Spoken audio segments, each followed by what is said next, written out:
प्रेमी सज्जनों, स्पिरिचुअल दिव्य ज्ञान में आपका स्वागत है। मित्रों,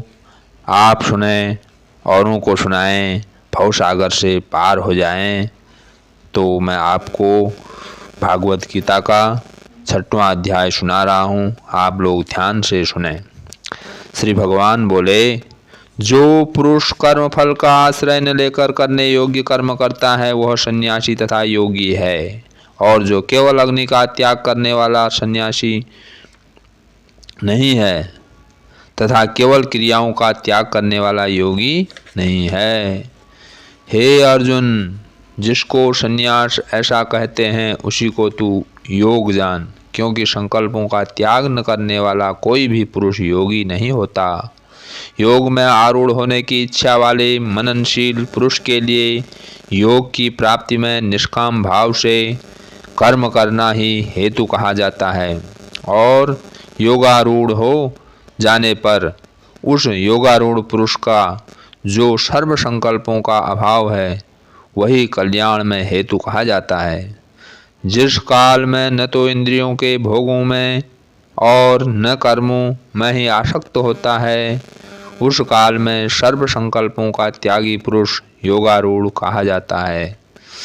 अपने द्वारा अपना संसार समुद्र से उद्धार करें और अपने को अधोगति में न डालें, क्योंकि यह मनुष्य आप ही तो अपना मित्र है और आप ही अपना शत्रु है। जिस जीवात्मा द्वारा मन और इंद्रियों सहित शरीर जीता हुआ है, उस जीवात्मा का तो वह आप ही मित्र है, और जिसके द्वारा मन तथा इंद्रियों सहित शरीर नहीं जीता गया है उसके लिए वह आप ही शत्रु के सदृश शत्रुता में बरतता है। सर्दी, गर्मी और दुख सुखादि में तथा मान और अपमान में जिसके अंतःकरण की वृत्तियां भली भांति शांत हैं, ऐसे स्वाधीन आत्मा वाले पुरुष के ज्ञान में सच्चिदानंद घन परमात्मा सम्यक प्रकार से स्थित है, अर्थात उसके ज्ञान में परमात्मा के सिवा अन्य कुछ है ही नहीं। जिसका अंतःकरण ज्ञान विज्ञान से तृप्त है, जिसकी स्थिति विकार रहित है, जिसकी इंद्रियां भली भांति जीती हुई हैं और जिसके लिए मिट्टी, पत्थर और स्वर्ण समान हैं,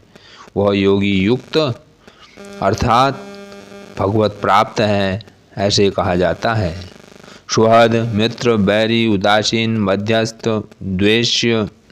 और बंधुगणों में, धर्मात्माओं में और पापियों में भी समान भाव रखने वाला अत्यंत श्रेष्ठ है। मन और इंद्रियों सहित शरीर को वश में रखने वाला, आशा रहित और संग्रह रहित योगी अकेला ही एकांत स्थान में स्थित होकर आत्मा को निरंतर परमात्मा में लगावे। शुद्ध भूमि में जिसके ऊपर क्रमशः कुशा, मृगशाला और वस्त्र बिछे हैं, जो न बहुत ऊंचा है न बहुत नीचा, ऐसे अपने आसन को स्थिर स्थापन करके उस आसन पर बैठकर चित्त और इंद्रियों की क्रियाओं को वश में रखते हुए मन को एकाग्र करके अंतःकरण की शुद्धि के लिए योग का अभ्यास करे। काया, सिर और गले को समान एवं अचल धारण करके और स्थित होकर अपनी नासिका के अग्रभाग पर दृष्टि जमाकर अन्य दिशाओं को न देखता हुआ ब्रह्मचारी के व्रत में स्थित भय रहित तथा भली भांति शांत अंतःकरण वाला सावधान योगी मन को रोककर मुझ में चित्त वाला और मेरे परायण होकर स्थित होवे। वश में किए हुए मन वाला योगी इस प्रकार आत्मा को निरंतर मुझ परमेश्वर के स्वरूप में लगाता हुआ मुझ में रहने वाली परमानंद की पराकाष्ठा रूप शांति को प्राप्त होता है। हे अर्जुन, यह योग न तो बहुत खाने वाले का, न बिल्कुल न खाने वाले का, न बहुत शयन करने के स्वभाव वाले का और न सदा जागने वाले का ही सिद्ध होता है। दुखों का नाश करने वाला योग तो यथायोग्य आहार विहार करने वाले का, कर्मों में यथायोग्य चेष्टा करने वाले का और यथायोग्य सोने तथा जागने वाले का ही सिद्ध होता है। अत्यंत वश में किया हुआ मन जिस काल में परमात्मा में भली भांति स्थित हो जाता है, उस काल में संपूर्ण भोगों से स्पृहा रहित पुरुष योग युक्त है, ऐसा कहा जाता है। जिस प्रकार वायु रहित स्थान में दीपक स्थित दीपक चलायमान नहीं होता, वैसे ही उपमा परमात्मा के ध्यान में लगे हुए योगी के जीते हुए चित्त की कही गई है। योग के अभ्यास से निरुद्ध चित्त जिस अवस्था में उपराम हो जाता है और जिस अवस्था में परमात्मा के ध्यान से शुद्ध हुई सूक्ष्म बुद्धि द्वारा परमात्मा को साक्षात करता हुआ सच्चिदानंद घन परमात्मा में ही संतुष्ट रहता है, इंद्रियों से अतीत केवल शुद्ध हुई सूक्ष्म बुद्धि द्वारा ग्रहण करने योग्य जो अनंत आनंद है, उसको जिस अवस्था में अनुभव करता है और जिस अवस्था में स्थित यह योगी परमात्मा के स्वरूप से विचलित होता ही नहीं, परमात्मा की प्राप्ति रोज जिस लाभ को प्राप्त होकर उससे अधिक दूसरा कुछ भी लाभ नहीं मानता और परमात्मा प्राप्ति रूप जिस अवस्था में स्थित योगी बड़े भारी दुख से भी चलायमान नहीं होता, जो दुख रूप संसार के संयोग से रहित है तथा जिसका नाम योग है, उसको जानना चाहिए। वह योग न उत्काय हुए अर्थात धैर्य और उत्साह युक्त चित्त से निश्चय पूर्वक करना कर्तव्य है। संकल्प से उत्पन्न होने वाली संपूर्ण कामनाओं को निःशेष रूप से त्याग कर और मन के द्वारा इंद्रियों के समुदाय को सभी ओर से भली भांति रोककर क्रम से अभ्यास करता हुआ उपरति को प्राप्त हो तथा धैर्य युक्त बुद्धि के द्वारा मन को परमात्मा में स्थित करके परमात्मा के सिवा और कुछ भी चिंतन न करे। यह स्थिर न रहने वाला और चंचल मन जिस शब्दादि विषय के निमित्त से संसार में विचरता है, उस विषय से रोककर यानी हटाकर इसे बार बार परमात्मा में ही निरुद्ध करें, क्योंकि जिसका मन भली प्रकार शांत है, जो पाप से रहित है और जिसका रजोगुण शांत हो गया है, ऐसे ही सच्चिदानंद घन ब्रह्मा के साथ एक ही भाव हुए योगी को उत्तम आनंद प्राप्त होता है। वह पाप रहित योगी इस प्रकार निरंतर आत्मा को परमात्मा में लगाता हुआ सुखपूर्वक पर ब्रह्मा परमात्मा की प्राप्ति रूप अनंत आनंद का अनुभव करता है।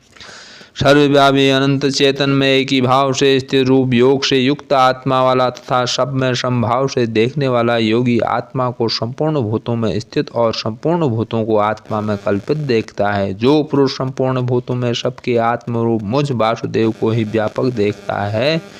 और संपूर्ण भूतों को मुझ वासुदेव के अंतर्गत देखता है, उसके लिए मैं अदृश्य नहीं होता और वह मेरे लिए अदृश्य नहीं होता। जो पुरुष एक ही भाव में स्थित होकर संपूर्ण भूतों में आत्म रूप से स्थित मुझ सच्चिदानंद घन वासुदेव को भजता है, वह योगी सब प्रकार से बरतता हुआ भी मुझ में ही बरतता है। हे अर्जुन, जो योगी अपनी भांति संपूर्ण भूतों में सम देखता है और सुख अथवा दुख को भी सब में सम देखता है, वह योगी परम श्रेष्ठ माना गया है। अर्जुन बोले,